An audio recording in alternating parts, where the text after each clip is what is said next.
Hello everybody, I'm Yumna Hasham, a software engineer. This video is an introduction to logical operations. Let's start. What is a logical operation? It's an operation that forms or defines a condition. This condition is to be either satisfied or not. What does it mean? Let's have an example. If it's 10 p.m., I'll go to sleep. Here I have a condition which is 10 p.m. If this condition is satisfied, there will be a result which is go to sleep. This condition is very simple. Let's have a little bit more complex one. If it is rainy or it is sunny, I'll take the umbrella. This is some bit complex condition. Why? Because it consists of two smaller conditions, which are it's rainy and it's sunny. And these two conditions are connected by some keyword which is or, forming an overall big condition. Okay, how does it work?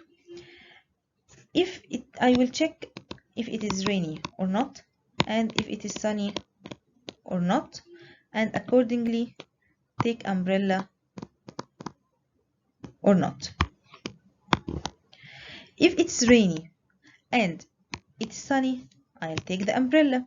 If it's rainy and it is not sunny, I'll also take the umbrella. If it is not rainy but it's sunny, I'll take the umbrella. Finally, if it is not rainy and not sunny, I will not take the umbrella. Here, if it is rainy and I do not have an exam, I'll stay at home. Okay, where are the conditions? Rainy, have an exam. We have two keywords which are and not, forming an overall large condition. Okay, let's draw the same table again. Rainy, okay, and have exam. Take care that I am writing here have exam, not have an exam. Okay, and finally stay at home. If it is rainy and I have an exam, I will not stay at home. If it is rainy but I don't have an exam, I will stay at home. If it is not rainy but I have an exam, I will not stay at home.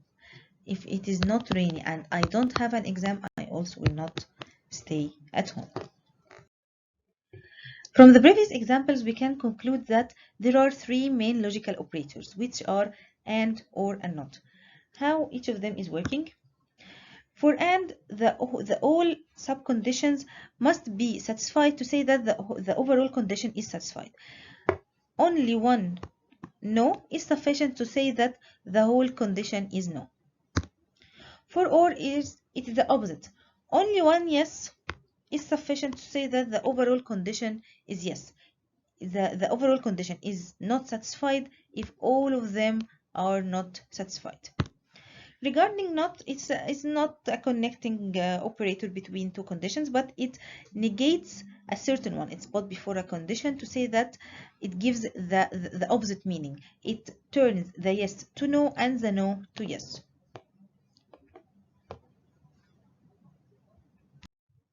Let's have an example. To pass an academic year, the student must pass the following subjects: Arabic, English, and Math. Let's write its logical operation. Pass Arabic and pass English and pass Math. Okay. Here Ahmed passed both Arabic and English, but he failed in Math. Will he pass the year? To answer, we must evaluate this logical operation. Here the first condition, pass Arabic. Yes or no? Yes. And pass English. Yes or no? Yes. And pass Math. Yes or no? No. So I have yes and yes and no. So it gives finally no. So he will not pass the exam. Thank you, and here is the end of this video.